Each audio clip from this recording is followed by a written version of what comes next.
Welcome, everybody. I'd like to call the July 8th, 2024 Planning and Development Committee to order. Let's start with roll call. Sulkitis. Here. Folks. Here. Songard. Muntz. Here. Lencioni. Here. Yam. Here. Trilla. Here. Wirball. Here. Kestner. Here. Weber. Here. Thank you very much. We have one item on the omnibus. I'd like to make a motion to approve. Okay. Motion by Munns, second from Gem. Please call the roll. Yam. Yes. Trilla. Yes. Wirball. Yes. Kestner. Yes. Weber. Yes. Sulkitis. Yes. Folks. Yes. Yes. Thank you. So for 4B, we have consideration of an amendment to Municipal Code Title 15, Buildings and Construction, Section 15.04.025, 2021 International Swimming Pool and Spa Code. Russell, take it away. Thank you. Good evening. Based on comments at a recent council meeting, staff was asked to bring forward information on code requirements for swimming pool safety barriers. There was a reference made to the Private Swimming Pool Enclosure Act. This was a state act that was proposed in the 1990s, but was not adopted, although it is referenced in various locations. The current state statute allows the city to set our own standards for pool enclosures. So the city regularly adopts versions of the International Building Code, generally every 6 years. Our current code version is the 2021 edition, which was adopted in 2022. And the ability under the code to use a powered safety cover without a fence for a pool in St. Charles dates back to 2016, which was when the city adopted the 2015 edition of the international codes. So the international codes are industry standards for safety and construction. They allow powered safety covers to be used in lieu of a fence if the cover meets an established testing company standard, which most cover manufacturers follow.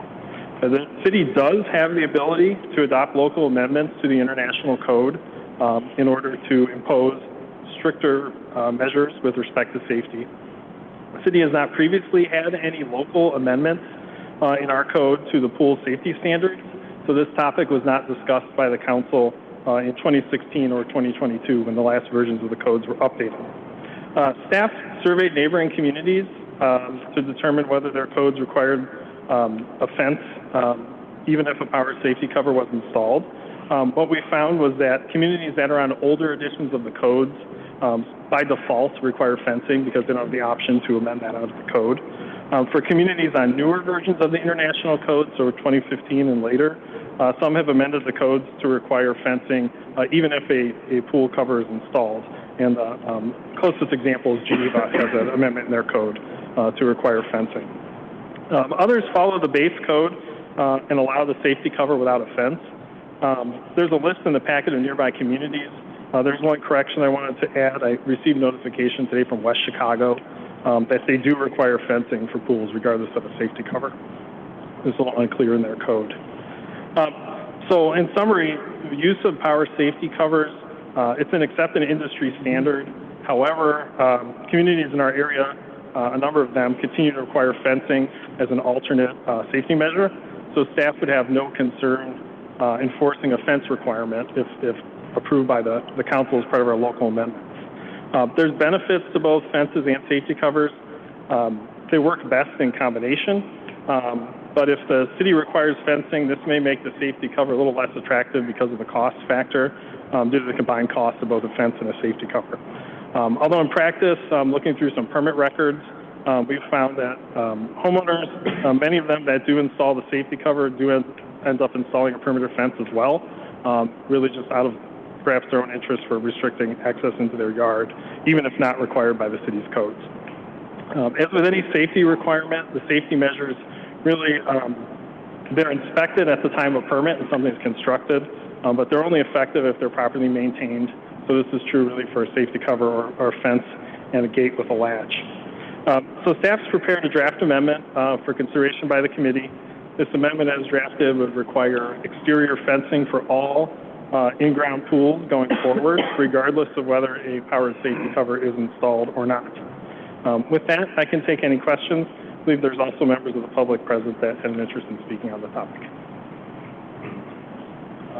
Go ahead, Alderman. So, moving forward, how long will this, I'm sorry. Go ahead, Alderman.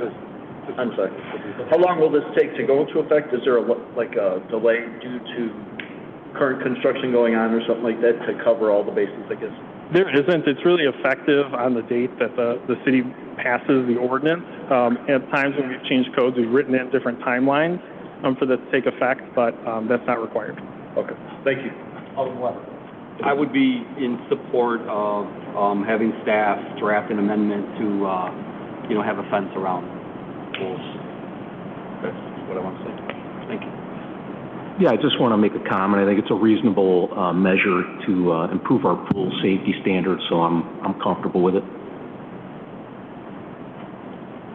Yeah, I agree. It's prudent, but I think you and I had a conversation earlier, Russ, about what if if there are local like HOA rules that prohibit that, this obviously supersedes that, or does that put a homeowner in a weird position? So I can't speak to the specific rules of each HOA, but I think generally, because in the past, going back before these recent versions of the codes, in order to have a swimming pool, you had to have a fence up until maybe about 10 years ago when the code started to change.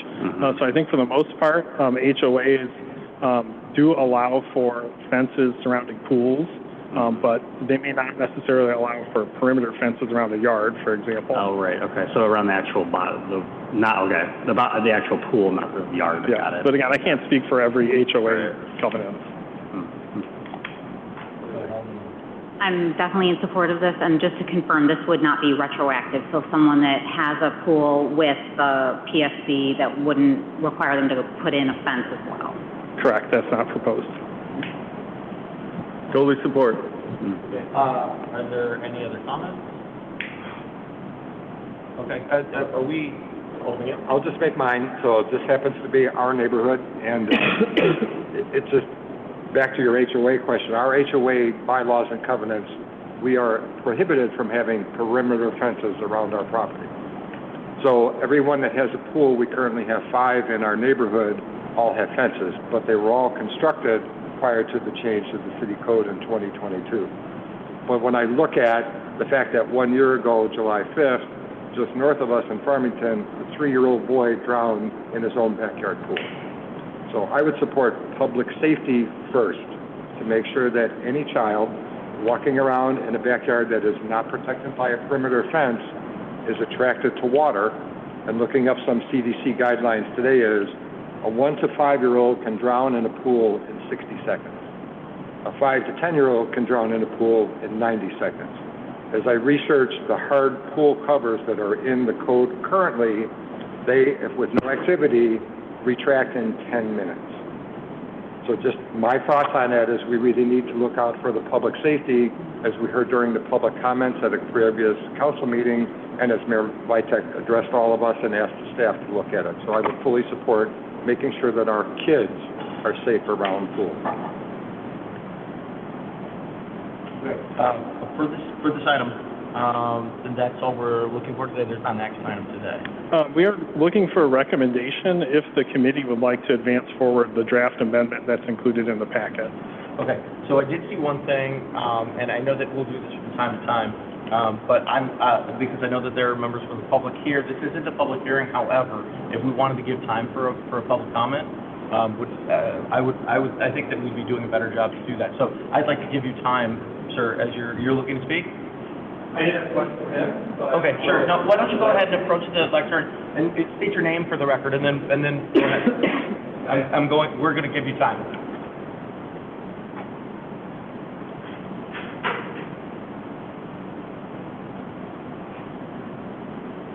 Just state your name for the record, please. Scott Weiss. Thank you, Scott. Go ahead. Sure thing. My question to you was, if there's an active permit pending before this ordinance was questioned, what would happen to that active permit that is currently in process?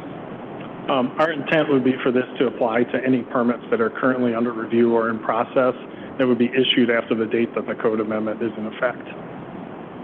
Thank you.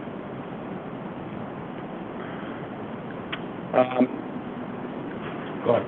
That was a tough intro for what I'm about to say, but I definitely understand everybody's opinions.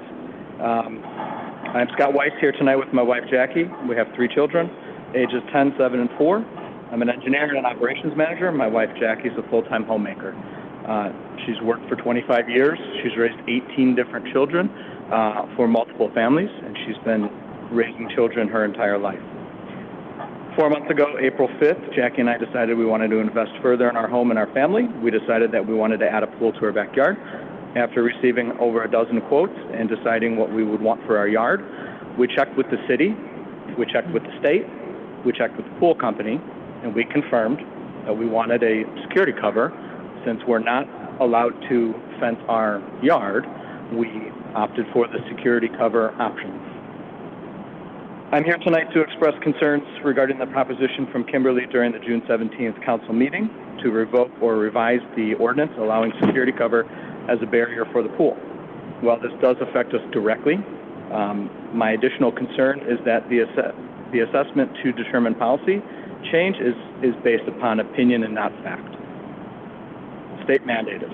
It must have been mentioned 3 or 4 times in her speech, and as the report from this gentleman confirms tonight, it is in line with all of my research that concludes there is no state mandate that requires a fence. It was cited several times, and at the end of the day, I found the act from the 1990s as well, which also states that that act has no intention of overriding a local government. The pool cover. The cover mentioned also many times in a very dismissive tone. This, for me, was where the disconnect really begins. The powered security cover is an ASTM F1346 certified barrier to prevent access to the pool. It is locked electronically, it cannot be breached, it supports 4,000 pounds on top of it, cannot be removed, and only Jackie and I would be able to open or close it via a locked keypad. I believe that before this is ruled an insufficient barrier, we should all be talking about the same thing. I have personally tried to bypass one. We have walked on one, and we have decided to pay $18,000. She got the number from me, $18,000 for one due to its security properties and ability to keep people or kids out of the pool. I couldn't even get my hand through any of the 4 edges into the water. It was completely hermetically sealed. Kimberly asked who was willing or who was going to keep these property owners responsible to keep these operational. I would answer the exact same people who are expected to maintain the fences, the latches, and the access through the fence. Simply put, the responsibility to close off the pool remains the same as a security cover or a fence. Broken or working, it relies on the owners of the pool. There are 3 pages in here that teach somebody, 3 pages used to describe how to build an effective fence. 3 pages, spacing, slats, this angle, that angle, no pots, no benches, no toolboxes, nothing around the entire fence that can be used to prop a kid over it. And there's 1 sentence that says, use an ASTM F1346 certified security cover. So I have to follow 3 pages to build a fence, or I can pay for this cover, which securely keeps my children, as well as any other children, out of the pool. The International Swimming Pool and Spa Code, simply wanted to comment on that. If you do a little bit of research into that international code, you'll see that 16 states have adopted that code in full, statewide, and 51 local governments in Illinois and 558 local governments across the country have adopted that code. So where this is discussed, in my opinion, as sort of a, not a big topic, I look at that code as a very serious thing, and I don't think 16 states adopting it in full is a small thing to overlook. Safety, neighborhood loss. We were also with that family last year on July 4th, and it was a very tough time for all of us. I think Jackie arranged the food train for 6 weeks. That family had a hot meal, and it's not something we want to see anybody go through ever. One thing that's not easy for me to say is that the pool was surrounded by a 6-foot, 7-foot fence, and the pool was not covered by anything, and the kid found his way in. We don't belittle this topic, and we understand that accidents can become a reality, but we revert back to the fact that access to the pool needs to be eliminated. And the safety cover, in my opinion, does a better job of doing that than an obstacle that kids can bypass, climb over, or figure out how to open by helping each other out. Of the accidental drownings that I think Bob was mentioning earlier, ages 1 to 4 per year. It's not a statistic I wanted to research, but there's approximately 600 per year. 50% of those happen elsewhere.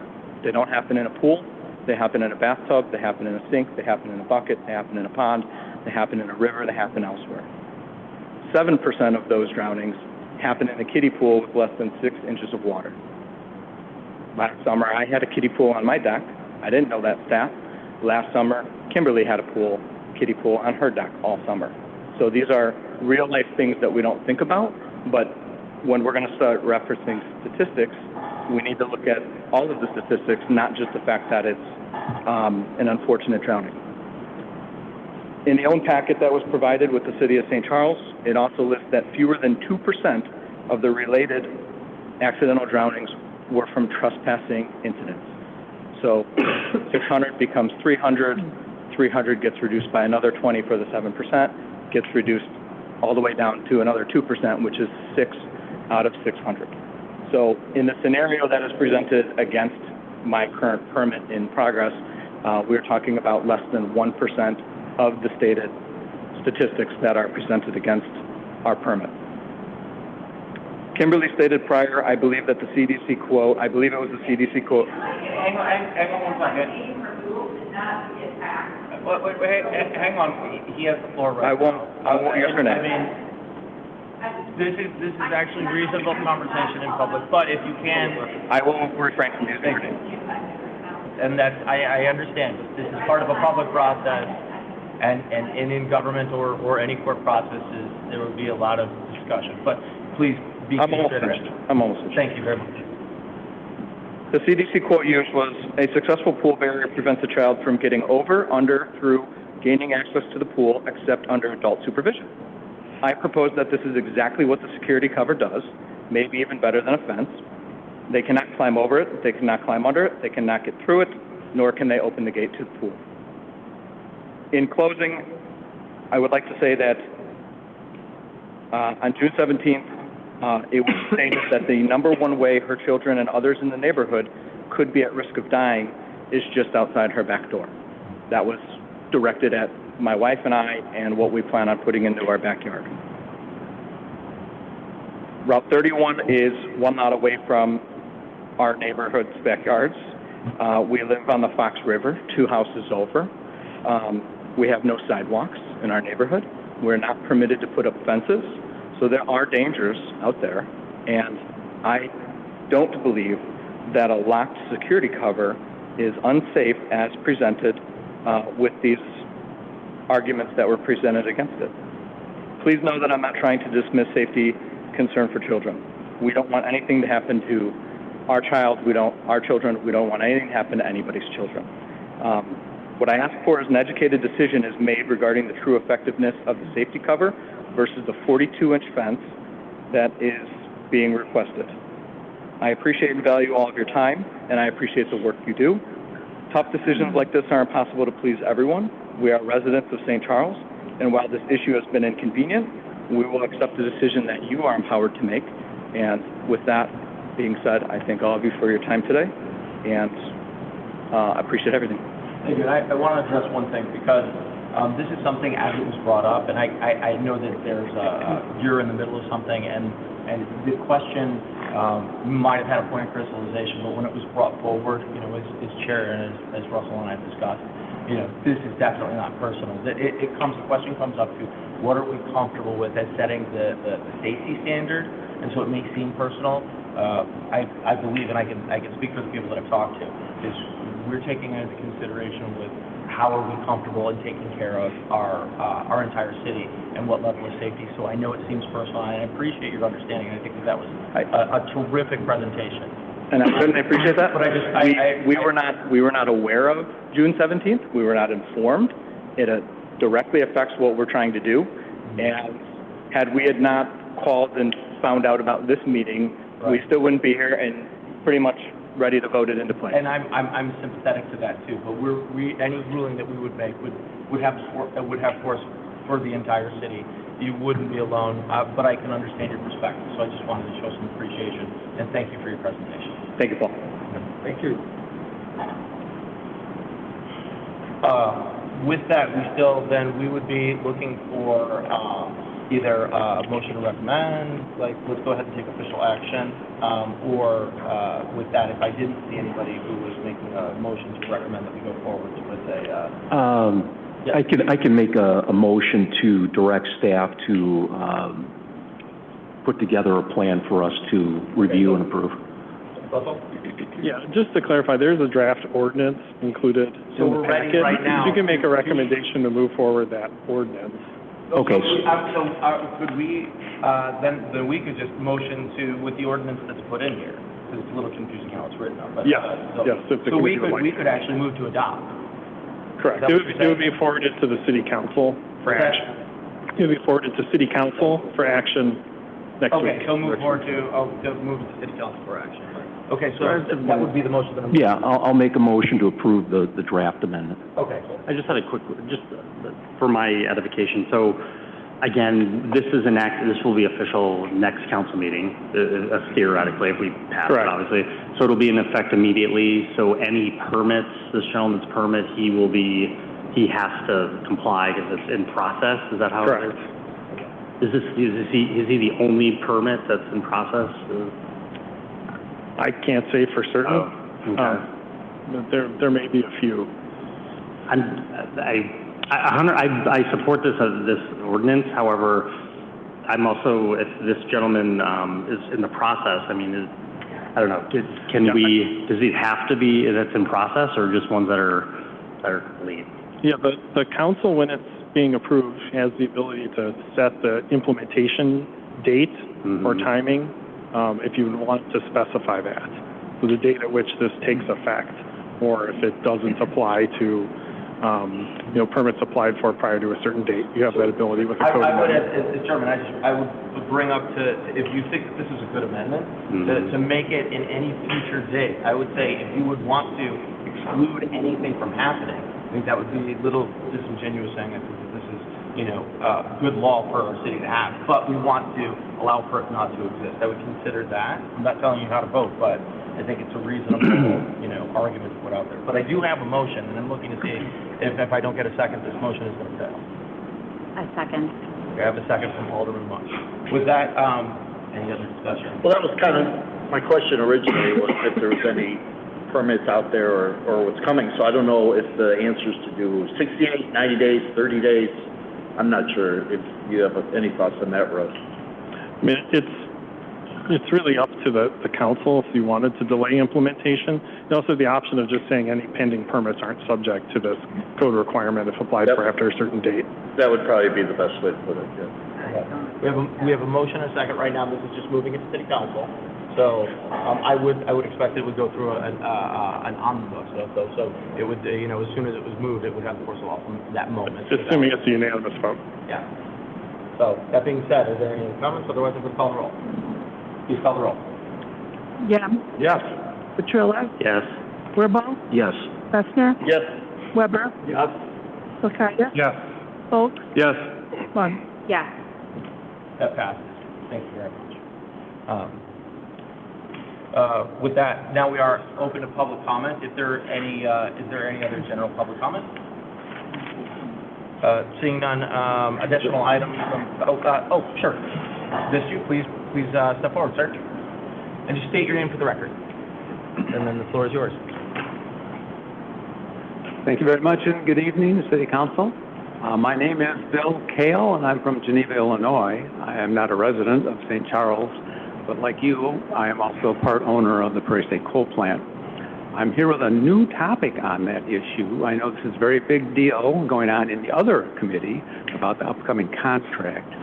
But I have something different that I call the business concerns of Scope 2 emissions, and that is not in the contract and has not been discussed in the other committee.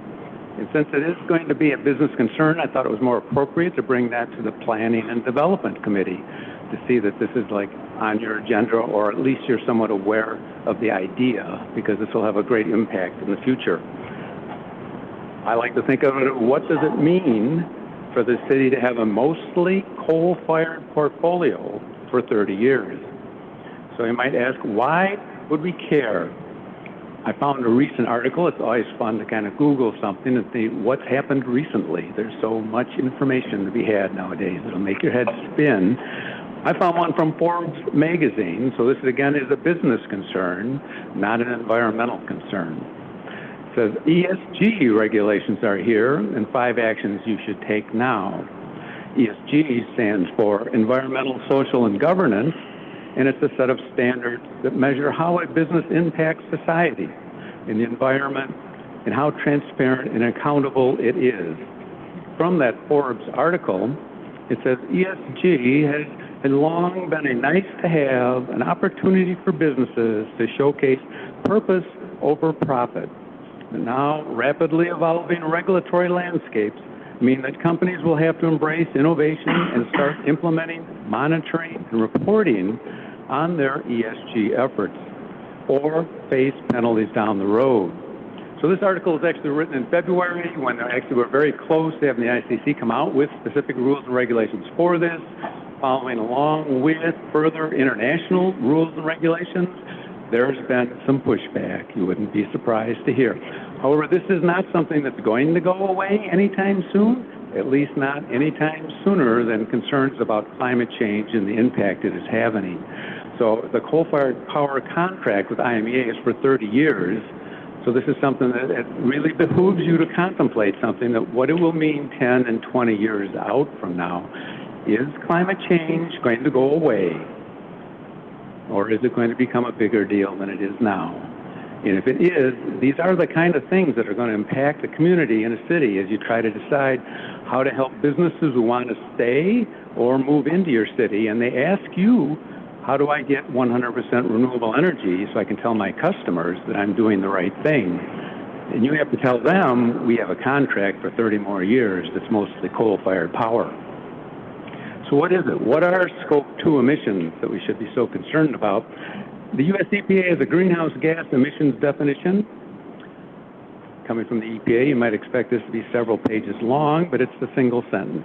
Scope 2 includes emissions that result from the generation of electricity, heat, or steam that is purchased by the agency, and that for their terminology usually means a government agency, from a utility provider. In our case, we're actually both the agency and the utility provider. But if we own large parts of coal-fired power generation, that is where our stuff is coming from. So who is paying attention to this kind of thing? There's a group called the Greenhouse Gas Protocol. I cannot imagine a more mundane name for anything under the world. And I'm sure having looked it up and decided what it was, I'll forget what it means as soon as I tell you. So I have my notes are written out, and I've emailed them to you right before I came up tonight. And you can reference this, and you too will know what the Greenhouse Gas Protocol is. It's an international organization. It's part of the World Resource Institute that establishes comprehensive global standard frameworks to measure and manage the greenhouse gas emissions from private and public sector operations.